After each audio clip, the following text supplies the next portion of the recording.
বাটোয়ারাই মেলে নাই। এই কারণে এখন সব ফাঁস করে হিরো সাজার চেষ্টা করতেছো। এতদিন কেন ফাঁস করো নাই? সরকারের সাথে তোমাদের দ্বন্দ্ব, সেনাবাহিনীর সাথে তোমাদের দ্বন্দ্ব, আজকে জনগণের করুণা গ্রহণ করার জন্য আজকে তোমরা সেগুলো সামনে আনতেছো। এতদিন কইছিলা? 12 দিন আগের ঘটনা, কেন তোমরা যখন ডাকলো সেদিন কেন এসে প্রেস ব্রিফিং করলো না? ওই সেনাবাহিনী তো আমাদের ডাকে না, তোমাদের কেন ডাকে? ভাগ বাটোয়ারাই মেলে নাই। এই কারণে এখন সব ফাঁস করে হিরো সাজার চেষ্টা করতেছো। এতদিন কেন ফাঁস করো নাই? ক্যান্টনমেন্টে তো আমরা যাইনি, তোমরা গিয়েছো। কেন গিয়েছিলা? তোমাদের এই জবাবদিহিতা করতে হবে। এই প্রশ্ন কি কেউ করছে যে ক্যান্টনমেন্টে তোমাকে ডাকলো তুমি কেন ছুটে গেলা? আর সব জায়গায় কেন হাসনাত এবং সার্জিস? আচ্ছা, হাসনাত এবং সার্জিস সেখানে গেল, তার দলের অন্যান্য নেতাকর্মীদের সাথে কেন আলোচনা করে নাই? কেন? কি কারণ? আমরা সেটি জানতে চাই বন্ধুগণ। যারা গণহত্যার বিচার করবে তারা বিচার না করে কি করলো? ওই যে সাবের এবং মান্নান, তাদেরকে জামিন দিয়ে দিল। সব জায়গায় আসিফ নজরুলের নাম আছে, আপনারা খোঁজ দিয়ে দেখেন। এই জামিনের জন্য কাজ করেছে উপদেষ্টা আদিলুর রহমান শুভ্র, সব জায়গায় আসিফ নজরুল না। এই যে জামিনের জন্য কাজ করেছে উপদেষ্টা আদিলুর রহমান শুভ্র সাহেব, তারা বলছেন যে তারা নাকি ক্লিন ইমেজের ব্যক্তিত্ব।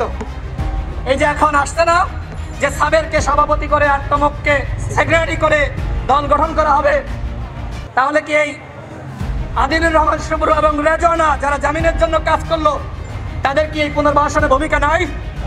ভূমিকা আছে।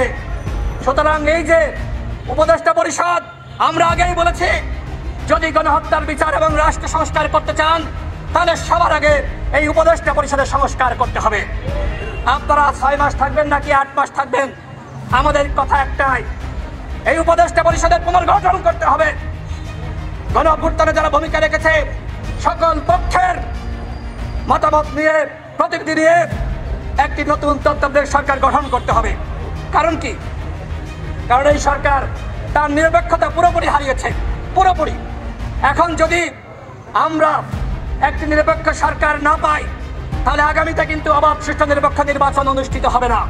আমাদের ফারুক হাসান বলেছে যে এনসিপির 2 জন প্রতিনিধি রয়েছে, বিএনপি জামাত গণ অধিকার পরিষদের প্রতিনিধি এখানে কেন থাকবে না?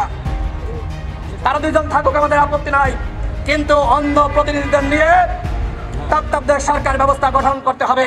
এবং সেই সরকারের প্রধান থাকবে অন্তর্বর্তীকালীন সরকারের যিনি বর্তমানে প্রধান রয়েছেন ডক্টর ইউনূস। আপনারা কি এই দাবি সমর্থন করেন? আমরা মনে করি সরকারের নিরপেক্ষতা দরকার। এনসিপির বন্ধুরা দল গঠন করেছে, আমাদের কোনো আপত্তি নাই, আমরা শুভকামনা জানিয়েছি। কিন্তু একদিকে সরকারেও থাকবেন, বিরোধী দলেও থাকবেন, ওই আখেরটাও খাবেন, গাছেরটাও খাবেন, মাদেরটাও খাবেন, সেটা কি হয়? ওই সেনাবাহিনীটা আমাদের ডাকে না, তোমাদের কেন ডাকে?